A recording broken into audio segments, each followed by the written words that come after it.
Day number 46, 100 days journey for our CCJC 45th anniversary. Our text for today will be on John 8, verse 6 and verse 8. They said, tempting him that they might have to accuse him, but Jesus stooped down and with his finger wrote on the ground as though he heard them not. Verse 8, and again he stooped down and wrote on the ground.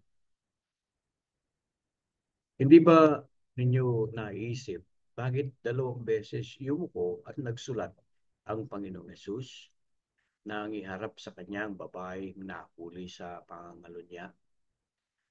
Maaari din ba nating sabihin at iugnay ang dalawang tipak na bato na kung saan nakasulat ang mga kautusan?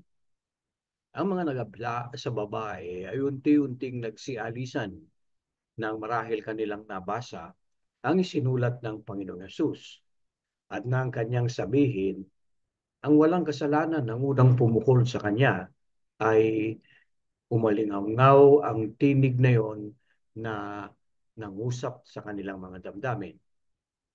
Na ang ating Panginoon ay nabayubay dun sa krus, kanyang inangkin ang lahat ng kasalanan ng sanglibutan. Kasalanan mo at kasalanan ko. At nang ating siyang tanggapin, yung kanyang natapos na gawa dun sa krus ng Kalbaryo, ating nakamta ng kapatawaran ng ating mga kasalanan. Ang nakasulat sa Colossians chapter 2 verse 13 and 14.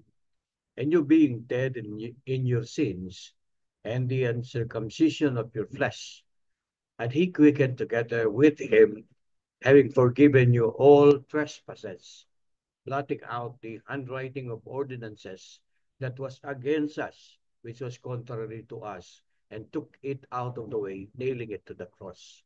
Wala nang bisa ang paghatol at parusa na nasa kautusan dahil sa kumpletong pagsunod ng ating Panginoong Kristo. Dahil sa kanyang sakripisyo doon sa krus, tayo ay pinawalang sala at ating nakamtan ang kanyang pagmamahal at mga pangako. Tayo ay magpasalamat sa panalangin. Panginoon, nagpapasalamat kami sa kaligtasang aming taglay at hindi sa ganang amin. Ito'y dahil sa ginawa ng Panginoong Kristo.